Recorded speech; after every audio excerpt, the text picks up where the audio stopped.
நம்ம ஒரு வீட்டுக்குள்ளே இருந்தோம் அப்படின்னா, இப்போ காலையில் ஒருத்தர் பார்க்குறோம். அவரை பார்த்தோன்னே அவர் 10 வருஷம் அவர் நம்ம கூடயே இருக்கிறாரு. நம்ம ஏறுற கார், நமக்கு ஏறுற சைக்கிள், நம்ம ஏறுற ஸ்கூட்டரு, நம்ம போகிற வேலை செய்கிற இடம், நம்ம பார்க்குற மனிதர்கள், ஏன் நம்ம மனைவி, ஏன் நம்ம புருஷன், நம்ம குழந்தைகள், எல்லாமே நம்ம வந்து இதுக்கு தான் நம்ம ஏங்கிக்கிட்டே இருக்க முடியாது. திடீர்னு ஒரு இடத்துல வந்து நம்ம நம்மளுடைய அகல பார்வைக்கு நம்ம லேண்ட்ஸ்கேப் தேவைப்படுது. ரொம்ப ரொம்ப அவசியம்னு நினைக்கிறேன். நான் என்ன சொல்கிறேன் வந்து, நம்ம இங்கே மெட்ராஸில் இருக்கவங்களும் இந்த பக்கத்தில் பீச் இருக்குது, போயிட்டு வந்துடலாம். இல்லை ஒன்றும் இல்லை, ஒரு ஸ்கூட்டர் எடுத்துக்கிட்டு ஒரு கொஞ்சோண்டு ஒரு சின்ன ஒரு கூடையில் வந்து கொஞ்சம் ஒரு பிரெட் எடுத்துக்கிட்டு, ஒரு முட்டை எடுத்துக்கிட்டு, கொஞ்சம் ஒரு ஏதோ தோசையோ ஏதோ இட்லியோ எடுத்துக்கிட்டு இங்கேருந்து செங்கல்பட்டுக்கு ட்ராவல் பண்ணி போனால் ஒரு ஓரத்தில் உட்கார முடியும்.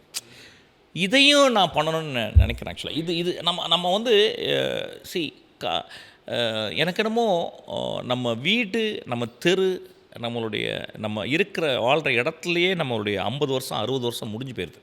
அதுக்கப்புறம் படுத்த படுக்கை ஆயிடுறோம். நம்ம பேசிக்கலாகவே நம்ம வந்து நீங்கள் டார்வின் முறைப்படி சொன்னால் நம்ம எல்லாம் நோமேட்ஸ் தானே. நம்ம நடந்துக்கிட்டே தான் இருந்திருக்கோம். மரங்கள்லேருந்து இறங்குனதுலேருந்து நடந்துக்கிட்டே இருந்திருக்கோம் ஆக்சுவலாக. ஸோ நம்ம இந்த பிரயாணம் வந்து வாழ்க்கைக்கு ரொம்ப ரொம்ப முக்கியம் அப்படின்னு நினைக்கிறேன். தரமான ஃபார்ம்லேண்ட் வாங்க நம்ம சென்னை ஃபார்ம்ஸ் வாங்க.